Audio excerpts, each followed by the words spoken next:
messieurs, bonsoir et bienvenue à votre émission La Parole au quotidien. Toujours en notre compagnie, comme réalisateur et animateur de cette émission, monsieur le curé, monsieur Serge Tidjani. Bonsoir, monsieur Serge. Bonsoir, Mirko. Et vous qui nous recevez chez vous, bonsoir. Bien, monsieur Serge, on chemine toujours dans le carême. Et nous en sommes à la 4e émission en ce qui concerne les miracles, les guérisons. Les miracles, les guérisons, les signes, tout ça va ensemble. Et nous en sommes maintenant à l'étape de Jésus et les aveugles. Jésus et les aveugles. Parce que vous vous rappelez, la première émission et la deuxième, c'était d'abord les lépreux, ensuite les morts que Jésus ressuscite, puis à la dernière émission, le sourd-muet et le symbole que ça représentait. Là, on arrive à la 4e catégorie, la 4e émission. Là, c'est les aveugles. Et on va essayer de voir en quelques minutes, comme les autres fois, comment l'attitude de Jésus avec les aveugles répond à ce qu'on attendait du Messie. Alors, on va garder tout de même la même formule qu'on a gardée pour les 3 autres émissions, l'importance de se remettre naturellement en contexte par rapport à l'époque, parce que c'est tout de même très important de bien comprendre là, que tout cela ne s'est pas déroulé dans les années 2000. Non, ni 2000, ni 2015. Puis, quand nous parlons des aveugles en contexte, aujourd'hui, nous avons l'écriture braille, nous avons des chiens guides, langage par les signes. Nous avons les langages, nous avons toute autre façon de communiquer. Plusieurs outils. Plusieurs outils avec une personne qui ne voit pas. Et d'ailleurs, vous voyez même la façon de les désigner aujourd'hui, on évite même dans notre langage de parler d'aveugles. Vous allez entendre parler de non-voyants, de malvoyants. Mais quand on retourne à la Bible, quand on retourne au temps de Jésus, on parlait des aveugles. Et un aveugle, c'est quelqu'un qui ne voit pas. Qui ne voit pas, et qu'est-ce qu'on voit? La lumière. Donc, c'est quelqu'un qui est dans l'obscurité totale. Donc, qui est fermé dans les ténèbres. C'est ça, un aveugle. Et un aveugle, en ce moment, du moment qu'il est dans les ténèbres, il ne voit pas, que voulez-vous, il ne peut guider personne. Il ne peut qu'avancer si un autre le guide et qui a le temps de s'en occuper. Non. C'est vrai que même Jésus va utiliser l'image de l'aveugle pour dire aux gens de ne pas se prendre pour n'importe qui. Est-ce qu'un aveugle peut guider un autre aveugle? Et puis, comment se fait-il que toi, tu ne vois même pas ce que tu as et tu veux voir les autres? Tu es aveugle et tu veux faire la leçon à ceux qui voient. Même à certains moments, Jésus va faire des allusions à ça. Mais du temps de Jésus, donc, l'aveugle, c'est une personne qui n'a pas la lumière. Et même si cette personne n'a pas la lumière, on a pour elle une petite compassion, un peu comme pour le sourd-muet, puisque physiquement, il n'a pas un handicap extérieur, il n'y a pas quelque chose qui fasse... Rien de répugnant. Rien de répugnant. Alors, on dira dans le Deutéronome, par rapport à l'aveugle, tu ne mettras pas d'obstacle sur la route de l'aveugle. C'est fin, ça.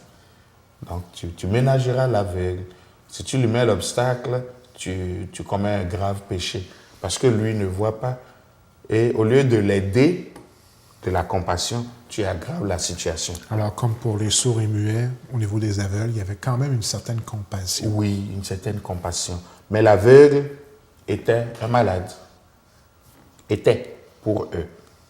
Alors, qu'il soit né aveugle ou qu'il ait grandi et soit devenu aveugle, et j'ajouterais même, sauf peut-être quand il vieillit et qu'il commence à perdre les yeux, là on comprend que, ok, le processus naturel fait son cours, mais dans l'ordre normal des choses, si vous êtes aveugle du temps de Jésus, c'est qu'il y a un problème.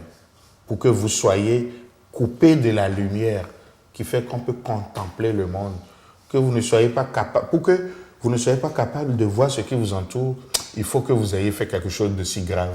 Il découlait une certaine responsabilité. Même chose encore, donc, vous avez péché.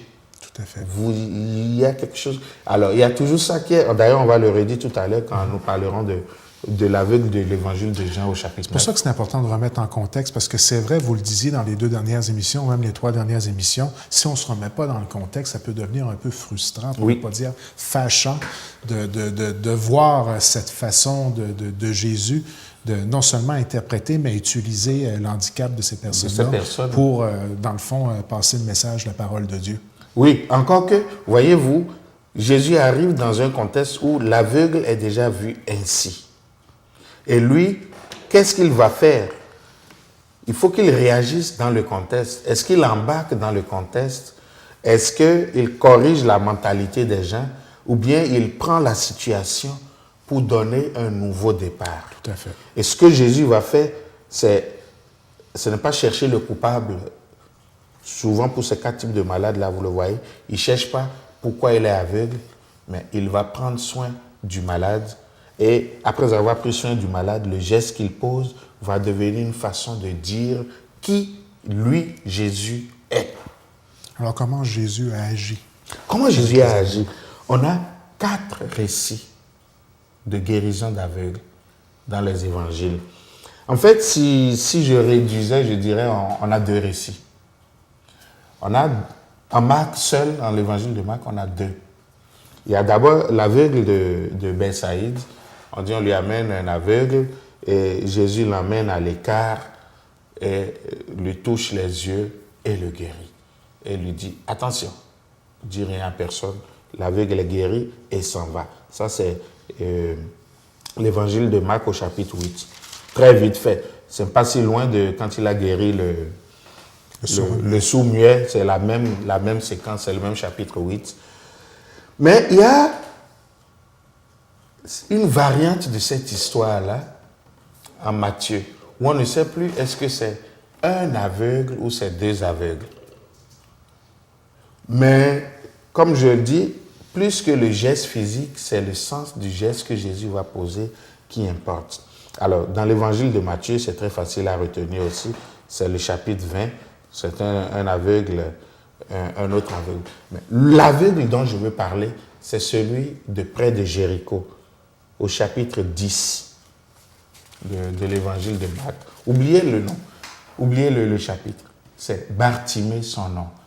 Alors, l'histoire de Bartimée est intéressante parce qu'elle est bien élaborée. Jésus était en train de passer.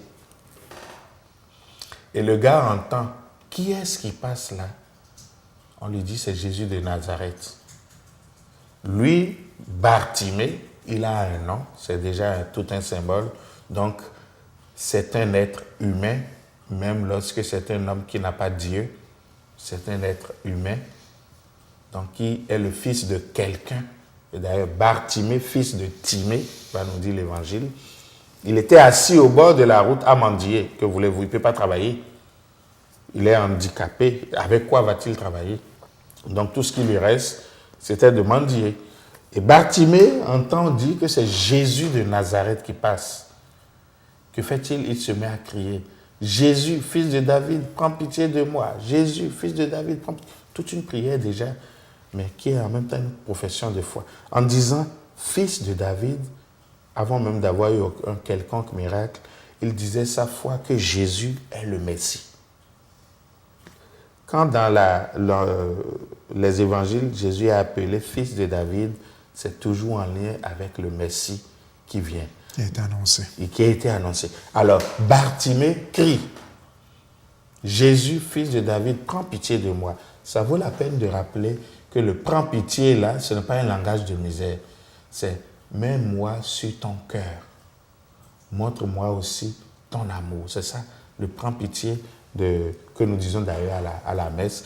Montre-moi ta tendresse. Parce qu'aujourd'hui, dans le langage, on va dire fais bien pitié. On va plutôt regarder pitié comme un langage de misère. Alors, Jésus ne dit rien, il continue. Les disciples, les apôtres, les amis qui suivaient Jésus essayaient de le faire taire. Il est achalant, il agace. Tais-toi. Mais lui, nous dit l'Évangile, il criait de plus belle. Fils de David, prends pitié de nous.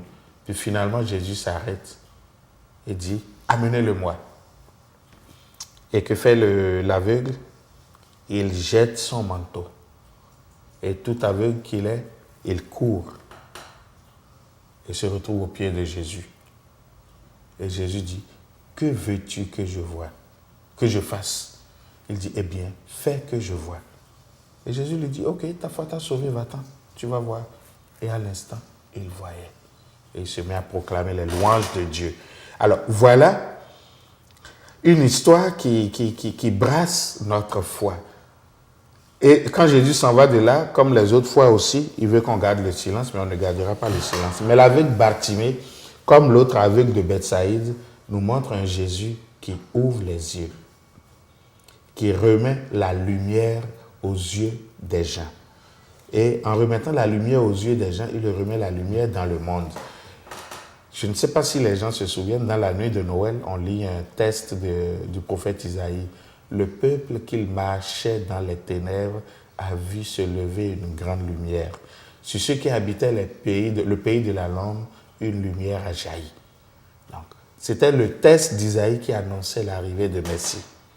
Alors, cet aveugle-là, il marchait dans les ténèbres, mais il est aussi le symbole de tous ceux et celles qui marchaient dans les ténèbres et sur qui Jésus vient donner la lumière, vient donner l'illumination pour qu'ils puissent voir le monde, ils puissent voir les merveilles de Dieu, ils puissent entrer eux aussi dans la lumière. Et là, la vraie lumière. Voilà un peu le miracle messianique, le signe messianique de l'aveugle de Bethsaïde ou encore de l'aveugle de Galilée ou de Jéricho, selon où on est.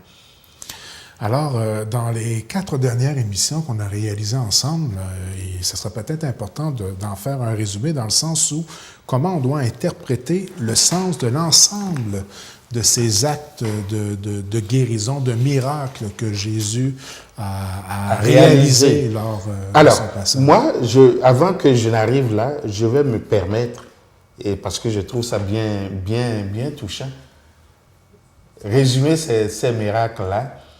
Ça part de reconnaître le sens que Jésus lui-même, quand il ose expliquer le sens qu'il donne à ce qu'il fait. Et le sens qu'il donne, allons à l'aveugle de l'évangile de Jean au chapitre 9. Cet aveugle, lui qui est aveugle de naissance. Alors, quand les disciples demandent à Jésus, pourquoi est-il né aveugle? Comme sous-entendu, est-ce que c'est lui qui a péché ou bien c'est ses parents? Parce que s'il naît aveugle, il ne peut pas avoir péché avant de naître. Ça ne marche pas. Si c'est ses parents qui ont péché, pourquoi se fait-il que lui va payer pour? Ce n'est pas juste. Donc voilà la logique des disciples quand tu lui poses, est-ce de naissance ou bien ses parents? Mais c'est la réponse de Jésus qui peut nous aider à comprendre. Il dit, ce n'est ni lui ni ses parents. Mais s'il est né aveugle, c'est pour qu'à travers lui, la gloire de Dieu se manifeste. Alors je pense que les lépreux, les morts, les sourds-muets, les aveugles que Jésus a rencontrés, et ce qu'il a fait avec eux, c'est pour qu'à travers eux, la gloire de Dieu se manifeste. En sachant que la gloire de Dieu pour Jésus, c'est l'être humain debout. La gloire de Dieu, c'est l'homme debout. La gloire de Dieu, c'est l'homme qui est capable de retrouver toute sa dignité, toute son humanité.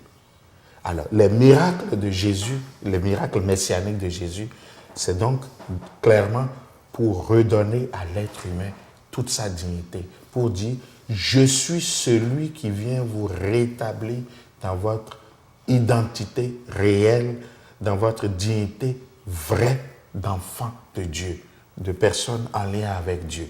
Et donc, voilà, tous les gestes de Dieu, c'est pour manifester la gloire de Dieu. Et il va aller plus loin. Si donc on accepte ce geste, on laisse la gloire de Dieu se manifester en nous et se manifester au monde.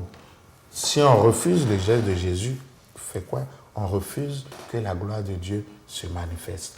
Et si donc la gloire de Dieu se manifeste en nous, cela nous permettra de mieux connaître et de mieux croire en Jésus. À chacun de ces miracles, en général, Jésus va dire aux gens, ta foi t'a sauvé. Et d'ailleurs, Jésus, dans cet évangile du chapitre 9, là dont je parle, il va dire, je suis la lumière du monde. Qui marche derrière moi n'ira pas dans les ténèbres, mais aura toujours la lumière de la vie. Comme pour dire, désormais là, si je vous mets debout, pour que vous restiez debout, il faut que vous soyez derrière moi. Autrement dit, que vous croyez en moi. Alors, vous voyez, et à la fin de ce même évangile que j'aime bien, j'ai déjà fait, je pense qu'on a déjà fait une émission là-dessus à l'un des carèmes, Quand les Juifs vont lui demander, on ne lit pas tout cet évangile aujourd'hui, serions-nous aveugles nous aussi? Il leur dit, si vous aviez reconnu que vous étiez aveugle, vous ne seriez pas pécheur. Parce que vous auriez reconnu vos limites et celui qui vient vous délivrer de vos limites vous aurait délivré. Mais du moment que vous criez « je vois », eh bien, vous vous enfermez et en ce moment, votre péché demeure. Donc, les signes que Jésus pose dans notre vie, c'est pour nous relever. Première chose, c'est pour nous aider à le reconnaître comme notre Messie. Deuxième chose, et le reconnaissant ainsi, avoir toute notre foi en lui et marcher avec lui. Donc voilà, et je pense que aussi bien dans les évangiles que dans notre vie de chaque jour aujourd'hui, c'est là aussi que le Seigneur nous attend. Si le Seigneur vient accomplir quelque chose dans notre vie, le Seigneur ne peut pas venir faire quelque chose dans notre vie qui nous détruise. Ça, ce n'est pas le Seigneur. Et c'est très important pour nous à savoir. Quand Dieu visite nos vies, quand Dieu vient chez nous encore aujourd'hui, c'est pour nous faire du bien. Dans le contexte de la maladie qui est encore présente à notre époque, et puis dans le contexte où, malgré le passage de Jésus, encore aujourd'hui, il s'est reconnu par l'Église catholique, il y a encore des miracles qui se sont produits, comment on doit l'interpréter, entre guillemets, l'épreuve que la vie nous apporte, que ce soit la maladie, un handicap quelconque, la mort à la naissance, la perte d'un être proche en bas âge, tous les jours, et vous, d'autant plus, vous avez à faire face à ce genre de réalité-là. Est-ce qu'il faut toujours... j'imagine que ça va de soi qu'il faut garder espoir et avoir la foi, mais pas toujours facile avec tout ce qu'on peut voir aujourd'hui, tout ce qui peut nous être présenté et la façon avec laquelle on est porté, même à vouloir promouvoir le doute dans notre vie de tous les jours. Là. Ce que vous dites là, je trouve que c'est fondamental quand nous nous retrouvons devant la question de la souffrance. Et moi, je dis toujours aux gens, cette question, il faut l'aborder avec humilité. Il faut l'aborder à genoux. De grâce, n'allez jamais devant quelqu'un en prétendant que vous allez lui faire comprendre sa souffrance. C'est manquer d'avance. Jésus n'a jamais perdu le temps à faire comprendre à quelqu'un sa souffrance. Ce qu'il faisait, c'est d'aller à leur rencontre, de montrer de la compassion, de montrer sa présence, de les guérir selon leur foi. Et ce qu'il attend de nous aussi aujourd'hui, c'est cela. Quand je suis devant quelqu'un qui souffre, je n'ai pas besoin de parler. Il en a déjà assez. J'ai besoin juste d'être là, de toucher, de regarder, de pleurer avec, de sécher les larmes. Parce que la souffrance, qu'on soit chrétien ou pas, qu'on soit, peu importe ce qu'on est, qu'on soit juste sorti du sein maternel ou qu'on soit vieux, la souffrance fait partie de la vie humaine. Ben ça, c'est un point qu'il faut bien saisir. La souffrance fait partie de la vie. On est un peu condamné à quelque part. Lors de notre passage sur Terre, du moins. L'être humain souffrira toujours. Mais pourquoi des fois on a l'impression qu'il y en a qui souffrent plus que d'autres? Là, c'est là que j'arrive à genoux. Seigneur, je ne comprends pas. Puis je dis humblement, je ne comprends pas. Et puis pourquoi je veux le comprendre? Mais ce que je veux comprendre, c'est de dire au monde, et de dire à Dieu, donne à celui qui souffre la force de tenir dans sa souffrance pour ne pas s'éloigner de toi, ou donne-lui de guérir de sa souffrance pour ne pas s'éloigner de toi. Moi, c'est ma prière et c'est l'attitude que comme prêtre, je vais avoir devant toute personne qui souffre. Avoir une vision de justice en fin de compte. Non, moi, je ne regarde pas la souffrance comme une justice autrement. Et ne pas essayer de la juger, de se dire, lui, il aurait mérité ça, moi, je ne mérite pas ça. C'est vraiment pas la façon avec laquelle il faut l'aborder. Ce n'est pas la façon dont il faut l'aborder, ni humainement, ni divinement. Jésus... C'est pas facile, ça. Et c'est là le défi que nous avons. Ne perdons pas le temps à vouloir justifier les souffrances. Je dis vraiment, perdons le temps. Mais mettons-nous plutôt en mode combat pour dire, on va détruire la souffrance du moment qu'on le peut, ou juste qu'on le peut. Et si la vie nous montre qu'on ne le peut pas, acceptons-le.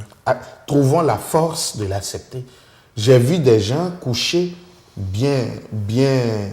j'allais dire comme on dit, bien magané, qui souriaient. Mais j'ai vu des gens debout avec juste une blessure dans la main qui pleuraient.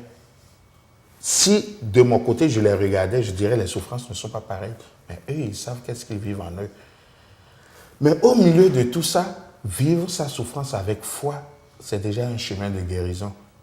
Parce que cela dit, je continue aussi de croire que dans ma souffrance, si le Seigneur le veut, il peut me guérir. C'est ce que le lépreux disait, c'est ce que l'aveugle disait. Si tu le veux, tu peux faire quelque chose. Il ne faudrait pas que le fait que j'ai ou que je n'ai pas obtenu un miracle parce que je suis malade m'éloigne ou me rapproche de Dieu. C'est important. Mais le fait que je suis dans ma souffrance, je peux encore retrouver le chemin d'être plus intimement lié à Dieu. Regardez donc, je finis comme ça, parce qu'on aurait pu faire toute une émission sur la mission, sur la souffrance. Jésus lui-même, quand il est venu sur la terre, tout Dieu qu'il était, du moment qu'il a accepté la vie humaine, tout à fait, il a accepté la souffrance. Il est né comme tous les bébés. Donc il a souffert la naissance de tous les bébés. Il a marché, il a pleuré comme tous les humains. Il a eu faim comme tous les humains. Il a eu soif comme tout le monde. Il a été bastonné quand on l'a battu. Il a eu les plaies sur le corps comme tout le monde. Et même, il est mort comme tout le monde.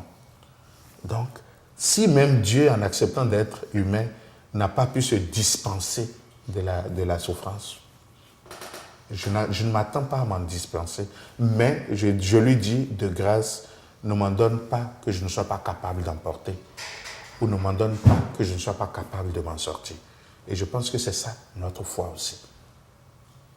Alors que Jésus, qui a guéri les malades, qui a ouvert qui a soigné les sourds-muets, qui a ressuscité les morts, qui a guéri les lépreux, qui a ouvert les yeux des aveugles, soit avec vous, vous aussi, dans chacune de vos joies et surtout de vos souffrances, qu'il vous tienne la main, qu'il vous touche et qu'il vous délivre.